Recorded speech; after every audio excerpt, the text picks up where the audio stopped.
Blues Brothers. We're getting the band back together again. It's been a year. Doesn't feel like that long, has it? Wait, been? you were here last year. Right about the same time, I think. For the firefighters. What was it? It was like the super firefighter convention or whatever. Lumenware? SHOT Show.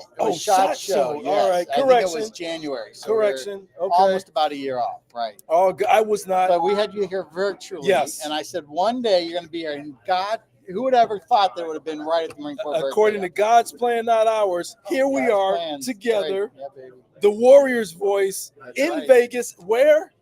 At the the world famous, Leatherneck Club, the one and only. the one and only. This is the Taj Wait, Mahal, wait, the Sistine Chapel, What the week White is House, this? all wrapped together. Is this prep for the not- most fabulous day in the Marine Corps? And it ain't Thanksgiving we're talking about. It ain't Veterans Day. There's something happens before that. It's even more important. I'm thinking, you're kidding. You know what day it is. That's right. These guys over my shoulder, Smedley Butler, General Lejeune, Dan Daly, all those guys are looking over us with pride right now. No, we're selling the 248. Yes, 248. Just feels like yesterday. The Crimson Over and at Tubbs Gold. Tavern. Ooh, damn right. Getting a bunch of guys drunk at a bar, signing contracts. They go out, kind of like what tonight is, you know, having a couple drinks, saying like, okay, and then all of a sudden they're To like, the hey, core. Parade Deck, let's go ahead and sign you up for this contract. But we got to thank Ghost and the fine staff here at the Yes. Leatherneck Lounge because we couldn't do it without them. And we got a great lineup.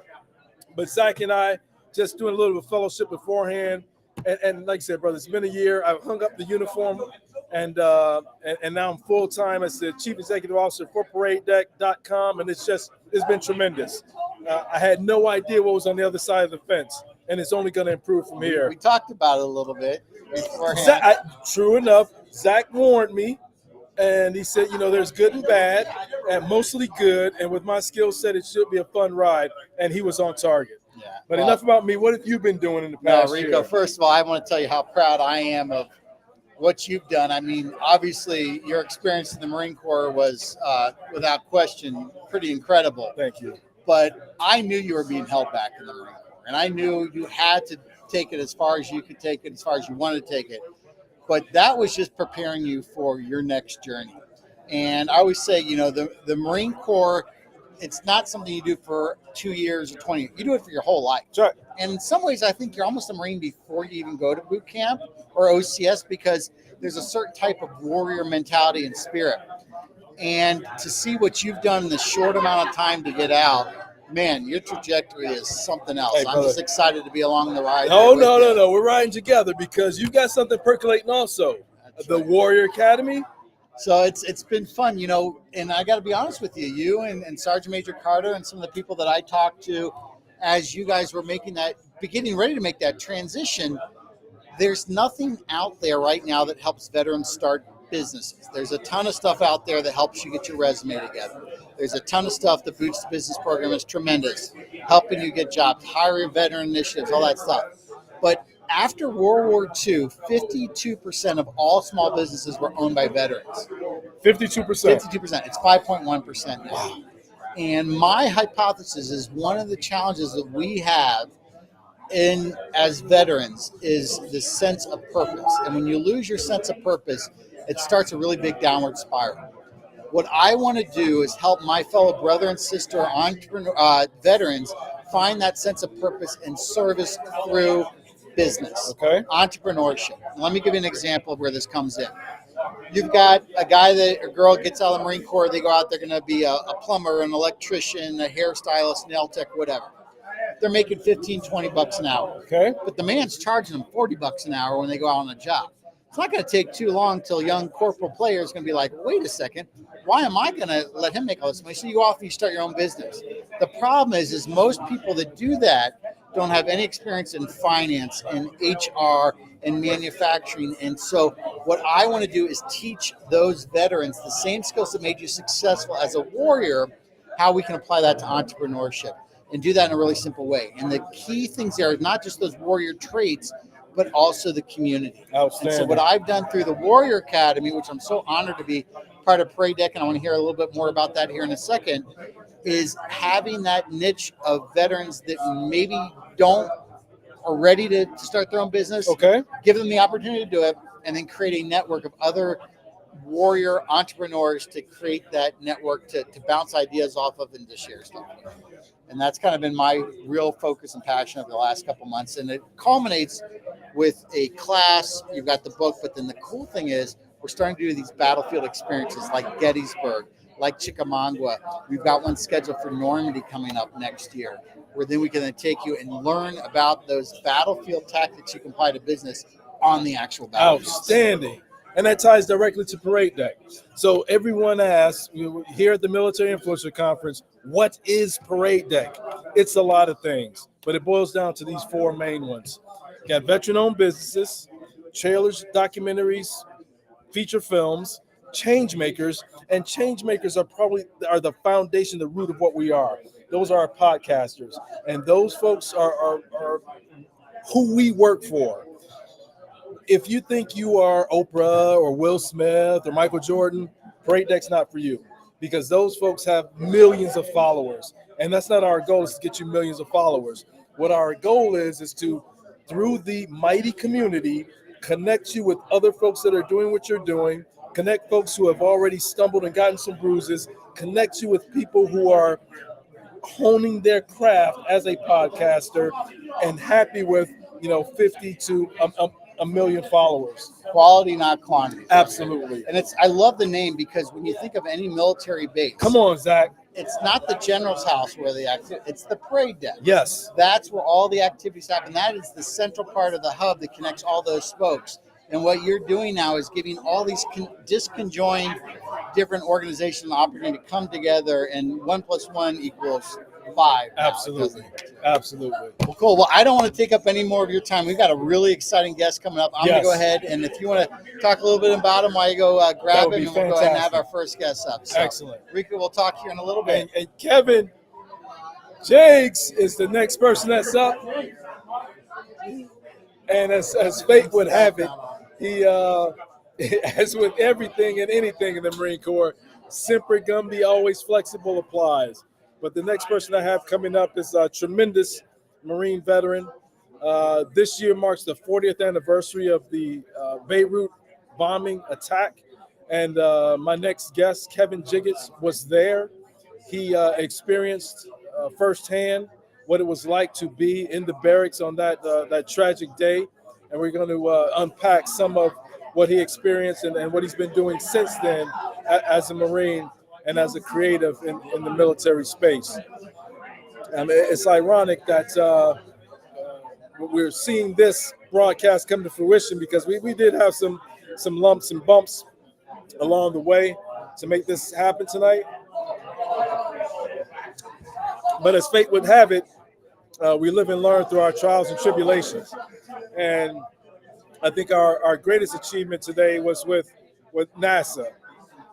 Outstanding organization at the cutting edge of technology. And we did a live broadcast with NASA to their veteran community. There were some bumps on their side of the house as well, and that's okay, because that's what happens in live television. We adjusted.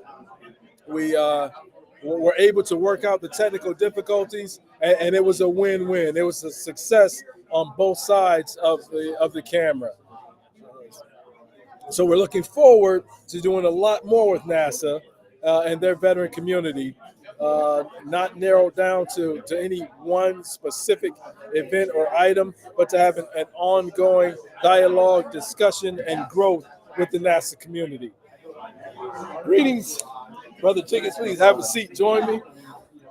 I was just prepping our audience on telling them a little bit about you, but with the chaos that's happening in the background, this is nothing compared to what happened on that fateful day in Beirut. So we can talk about as little or as much as you want to, but I told them who you are, and just honored to have this opportunity to sit here and help you share your story and what you experienced that day in Beirut. Thank you for having me, Rico, and I appreciate what you guys at Parade Deck are doing, and I'm open to any, because it's just 3.5 years ago that I was able to start talking about this thing. Okay. And this was after many, many years of alcohol abuse and just trying to deal with the magnitude of what happened on October 23rd, 1983. It's been a tough journey. And the thing is, it's as sensitive as 9/11. Okay. A lot of emotion was caught up in that. Emotion that stays with communities today. We still feel 9/11, but I've been feeling this kind of thing for 40 years. So here's the irony. This brother was in Beirut 40 years ago, and I was in the Pentagon on 9/11. Isn't that something? Incredible. I didn't put it together till just now. Wow. Yes. And 9/11, man, of course I cried. Oklahoma City. Anytime I hear of a terrorist attack, man, it breaks me. Absolutely. Yeah. So we won't. It won't be all doom and gloom because No. you got some exciting things going on, Yeah, and whatever you hopefully wanna talk about, brother. with Parade Deck we can go to that next level. Sure. Now, before when we were on with NASA, we talked about your script, but it was very abbreviated. Yeah. Can you talk a little bit more about the script you're working on? Well, I've actually written several scripts. My most recent script, I sent you the Laurel from it. Vandross, Okay. the Luther Vandross story, has advanced to semifinalists in the Los Angeles International Screenplay Festival. I have other scripts. Run Joe is still moving around, but my baby is the Cutting Edge, and that was our moniker in Beirut. We were Okay. Cutting Edge, 1st Battalion, 8th Marines, and it chronicles my story and how I ended up in the Marine Corps, a series of bad and good decisions Okay. that landed me in the Marine Corps and actually landed me in Beirut because I didn't actually have to go to Beirut. I had to opt out. When I first got to Marine Corps Base Camp Lejeune, I heard all the stories about Okinawa. Okay. I could not wait to get to the rock. I want to get all guys. They give me a big Sony boom box and all that stuff, electronics. I said, man, so I put in right away. I want to go to the rock. Denied. So I finally get orders. He said, you're going up to 1-8. I said, what's 1-8? I said, Upper Camp Geiger. I said, dude, that's up the street. So I get up to Geiger, and I hated that unit the first month. Open squad bay, a lot of chaos, and these are really gritty, mean Marines. Okay. Most Marines are, but they live by it every day. And within 30 days, I was in love with the unit. Did not want to go anyplace else. And just before we were about to go to Beirut, company commander, Captain Hines, may he rest in peace, he called me and says, what is this thing about Okinawa? I said, well, I'd like to go, sir. He said, well, something came in. I said, no. I did want to go. He said, well, something came in. I said, well, I changed my mind. I want to stay here with this unit. So I did not have to go to Beirut. Wow. Well, but through that tragedy and the things you learned there's we talk about on the Warriors Voice podcast the hardship that makes you a better person on the opposite end. Would Beirut fall into that category for you? Beirut is one of the most tragic events that myself or either of the other probably 80 survivors have had to live with for this last 40 years. And just last week, on the 23rd, was their 40th anniversary. I was down at our Camp Lejeune, and it was a huge event. It was spectacular, really emotional. Right.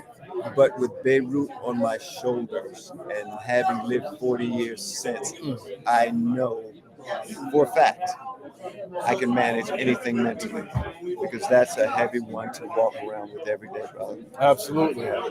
So I feel like, and I've seen a lot of crap since Beirut. Okay. In real life and in real time. I worked in the penitentiary too. Okay. Yeah, for about 7.5 years, and nothing really bothers me. I'm cautious about a lot of things. I pay attention, and I'm at a place that whatever life has for me, come on with it. Okay. Absolutely. And Beirut is staple that staple. Okay, so out of that tragedy, lots of lessons learned. It makes you, forged like steel, hardcore. So, looking into the creative space, what does success look like moving forward?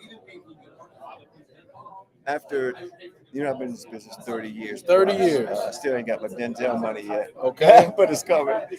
But after so many years and getting a firm understanding of I'm still learning. don't get me Okay. wrong, but understanding enough as to how this business works, I want to help as many people behind me with the experience I have so that they won't have as many struggles as I had or still having to some extent in this Okay. business. Yeah.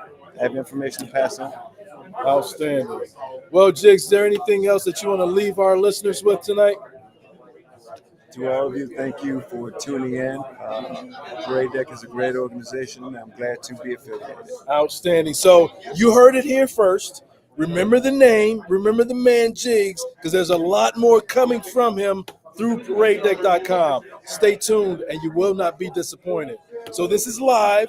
We're going to transition because my man Zach is going to come back, and he's going to have the Rafter Man, and they're going to talk about what the Rafter Man is doing as he does a documentary about behind the scenes of Full Metal Jacket. Don't go away. Because it's live, we're going to break away. And Zach, I'm giving him the hand and arm signal. He's inbound. So these seats will be clear for a second, but they're on their way. Rico, thank you, brother. All good. All good.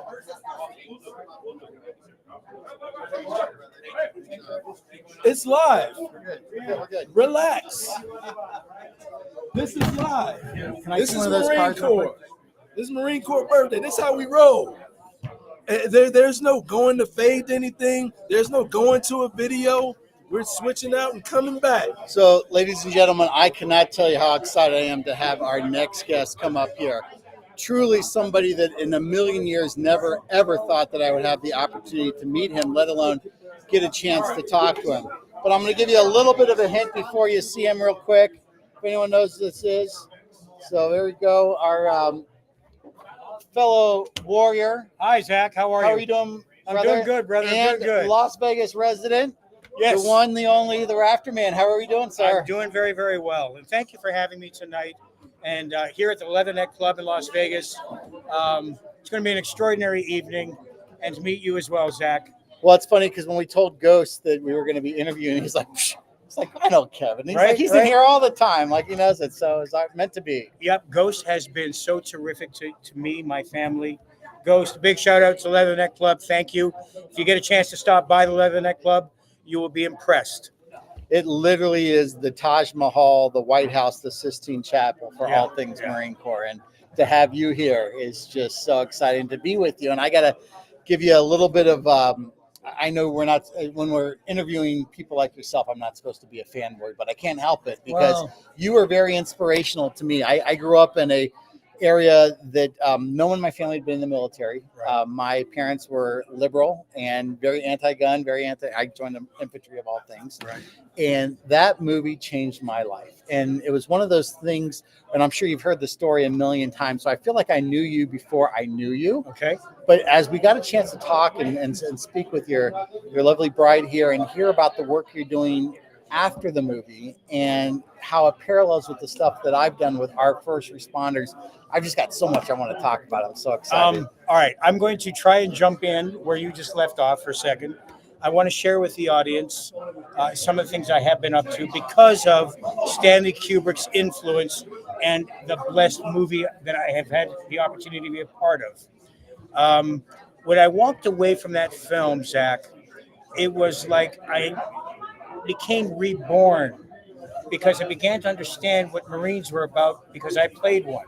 And if I remember, you guys went through your own boot camp. Like, this wasn't did. just like, here's the script, go act Yeah. like it. They really put you through the paces. Well, Arlie Ermy, who was our technical consultant originally, sat me and I believe Sal Lopez down. And he said, Okay. Stanley's going to need 300 guys extras to play Marines. So I'm thinking of saving Stanley that time.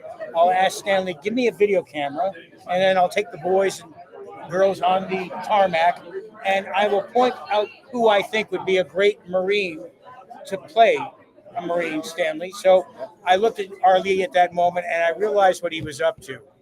He was auditioning for Stanley Kubrick. The minute Stanley saw that footage, he tore the script in half.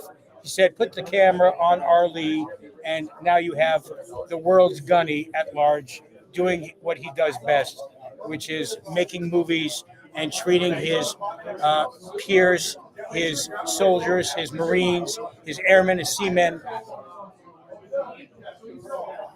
He's quite the guy. He is, and we don't appreciate how influential he's been to not just the film industry, but just Americana as its whole, and all the things that he's done from Space Odyssey to that and everything else. One of the things that I'm very privileged is every Tuesday I get to go to Paris Island and I get to speak to the graduating group of Marines. Right. I told them yesterday, that I was going to meet you. And all of a sudden, all the drill instructors came around and they were asking questions and they were talking about Gunny Ernie, because I guess he wasn't a gunnery sergeant. He was a sergeant or staff sergeant. Yep. Who got honored. Yep. But we were all telling the story about how he was the advisor and that they fired the original person. But I didn't know if that was really true or if that Oh, it's just was true. a myth. It's So now absolutely here true. I'm hearing right It's from the horse's absolutely mouth. true.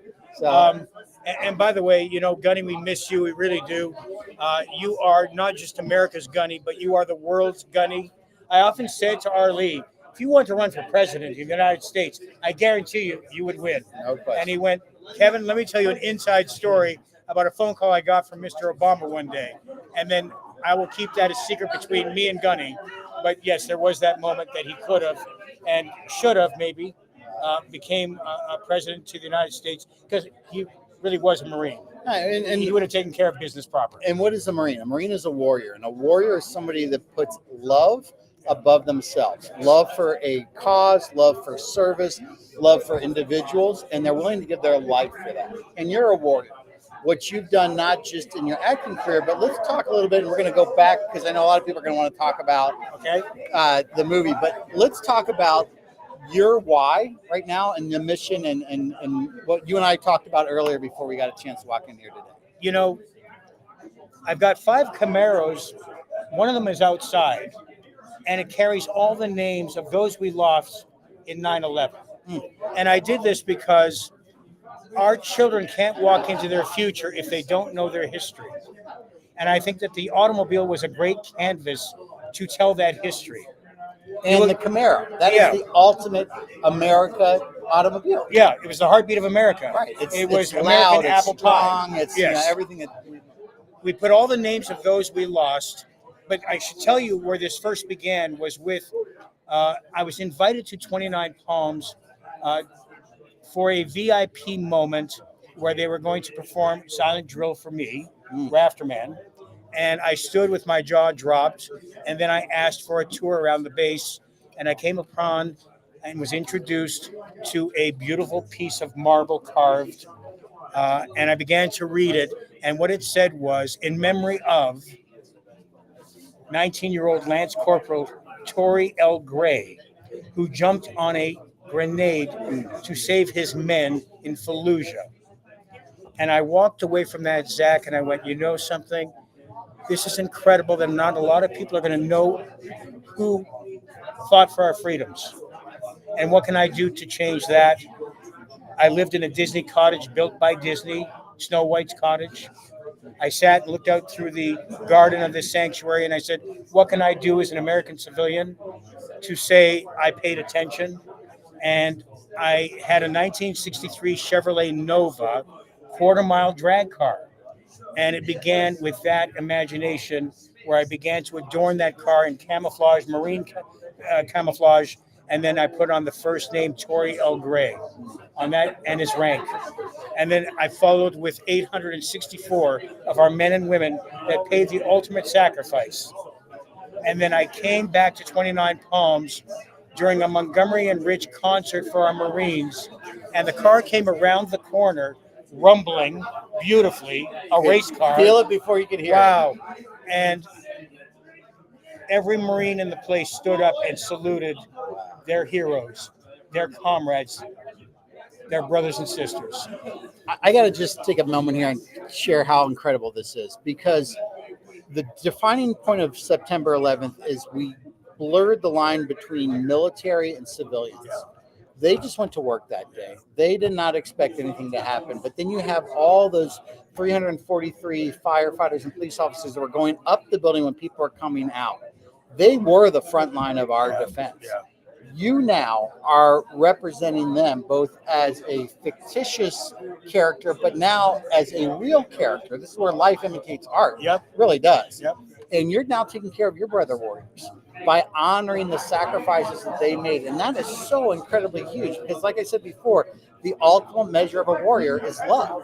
And the love that you've done and the money, the treasure that you put into this and the energy that you put into it and the impact, just watching you around here at this bar and see people come up and hear the stories and seeing that little bit of smile and grace that you provide in their life. I mean, you are the ultimate warrior in helping others out. And this cause that you've done to bring attention to this is so unbelievably important. Well, Zach, thank you very much for the compliment. I sometimes just believe I'm a messenger. I was given the opportunity to be in one of the greatest films of all time by Stanley Kubrick, Full Metal Jacket. And thank you, Stanley, for that. It introduced me to others, Clint Eastwood, Frank Sinatra, Charles Bronson. So I have been blessed. And my father brought me up to believe that I need to give back somehow. How can I help change the world a little bit? And that's the little bit I have contributed. And I know it makes a difference in people's lives. These vehicles traveling have been placed at the feet of the Statue of Liberty. They have been to presidents' homes, Slash, Van Halen, and Margaret. That list goes on, who have stood with our heroes. There's something else I want to share with your audience. I've been asked to host a documentary about Full Metal Jacket. And I decided to take that upon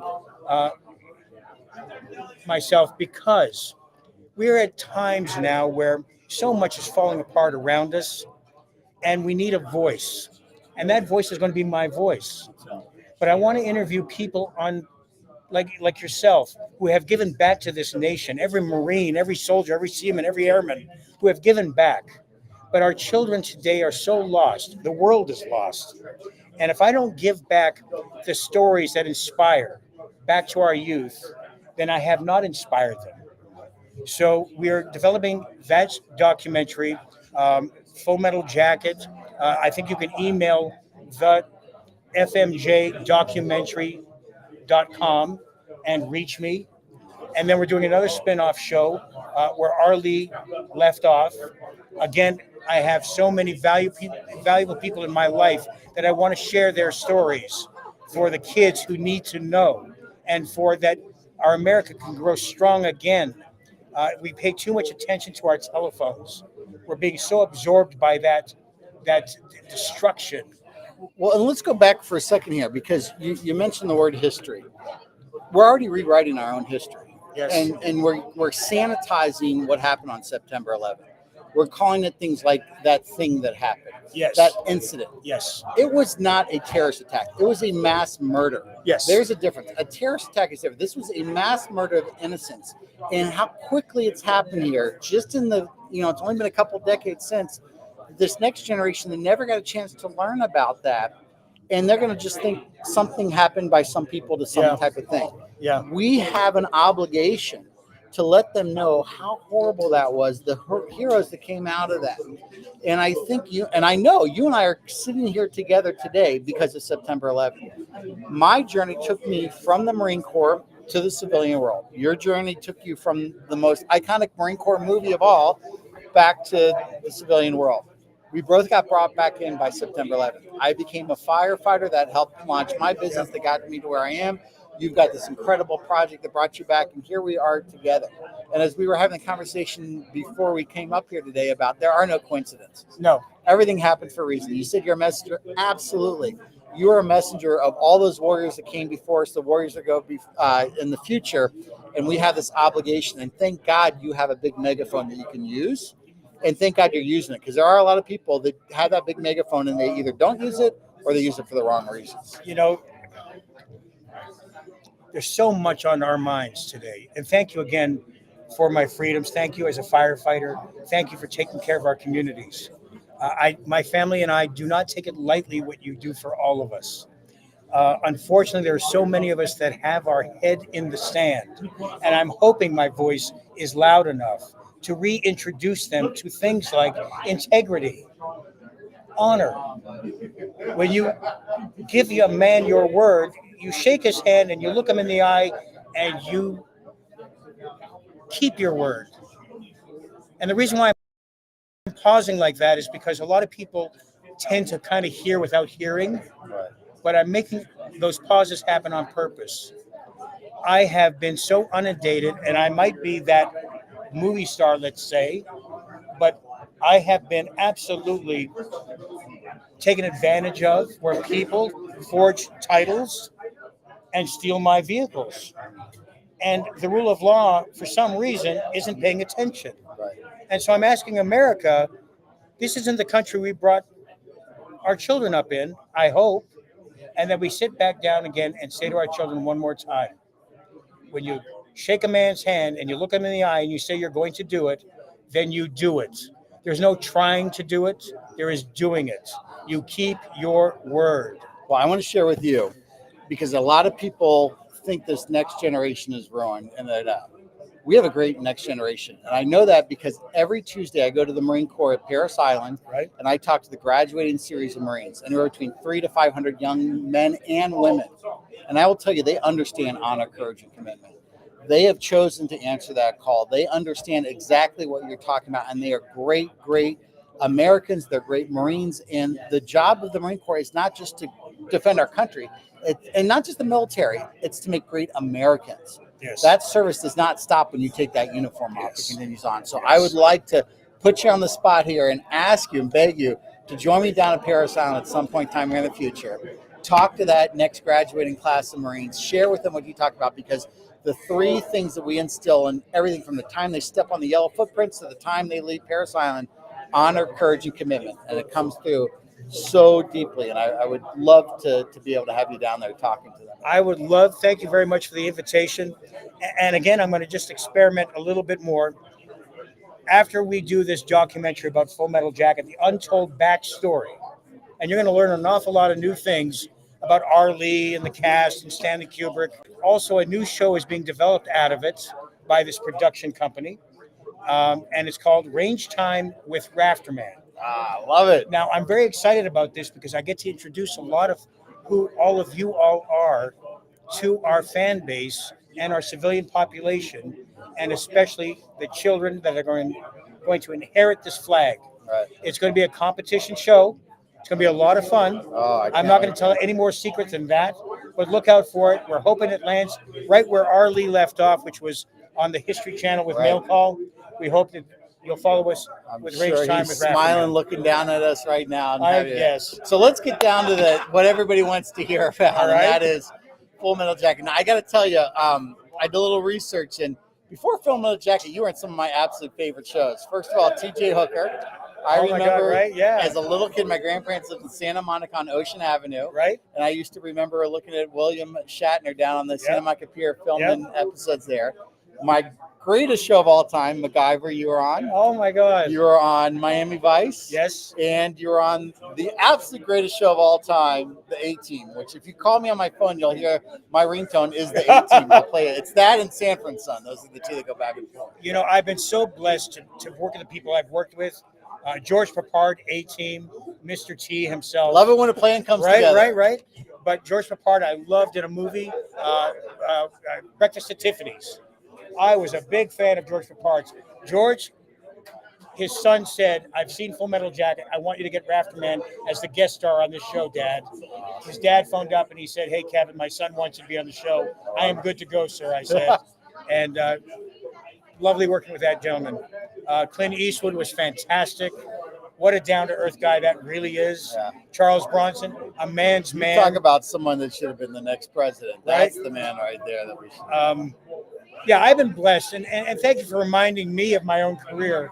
I forgot how many years ago that those guest stars were. So that leads us up. How did you get the call? Was it your agent? How did you find out? Because now you're a photographer. Were you a photographer before? I was. Because you played a photographer Yep. in the movie too. Stanley did not know that I was an actual photographer. In fact, my work was showcased on a Discovery show called The Human Face, where they deemed me as the king of the Hollywood headshot. Wow. My work was also featured on Oprah But Stanley didn't know that part of me. He had seen 3 films I had done. One of my very favorites was Scared Straight, Another Story. He was a big Clint Eastwood fan, so he saw Sudden Impact. He was a big, huge Charles Bronson fan. Death Wish 2 was included. He had written me a letter a year and a half prior to any filming and said, Kevin, all you have to do is write me back and say, yes, you want to do this film with me. I wrote back, obviously, and said yes. I didn't hear from him for another year and a half. I forgot all about it. I was backpacking through Europe as a hiatus that I needed to have to refresh. And I'm walking down the streets of Rome, and this wonderful lady, Rosanna Palucci, walked up to me. She said, "You're Kevin Major Howard." And I said, "Yes, I am." "There's 10,000 people around us. How did you know?" She said, "Well, Stanley Kubrick has put the word out through Europe because we knew you were traveling. Look for this guy. And everybody find this guy for me." Wow. Well, she took me back to her office. We got on the phone with Mr. Kubrick. Stanley said, "Want to know if you're still interested in doing my film?" I went, "Yes, sir, Stanley." And he said, "Good, I'll get a hold of you again." I go, "But Stanley, I'm It's traveling." already been a year, right? Right? I'm traveling, and I don't know where I'm going to go, but I'm heading down towards Greece, Santorini. He said, "I'll find you again, Kevin. Trust me." 4 months went by, and he found me once more time. He sent me the script. I went, and everything else is history.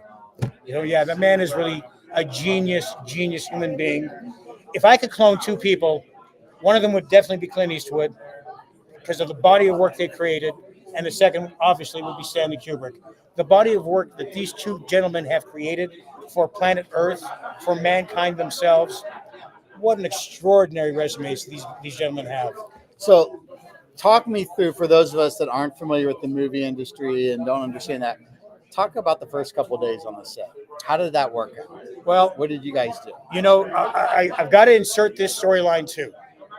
I watched a movie before I had left for Stanley Kubrick's Full Metal Jacket. I watched a film with a gentleman by the name of Matthew Modine. Nicolas Cage, they were doing a movie called Birdie.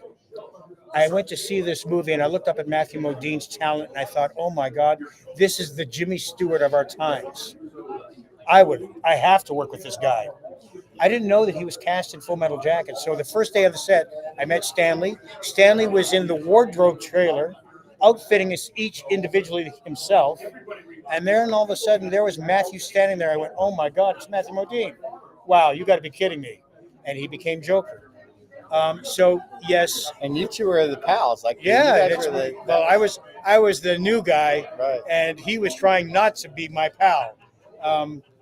But yeah, he had to take care of me over there, so that when I rotated back to the real world, my mother wouldn't be angry with him. Right. That all being said, the first couple of days on the set was extraordinary. Stanley Kubrick is who he is, and you put him on a pedestal. It's not a high enough pedestal we put him on, Jack.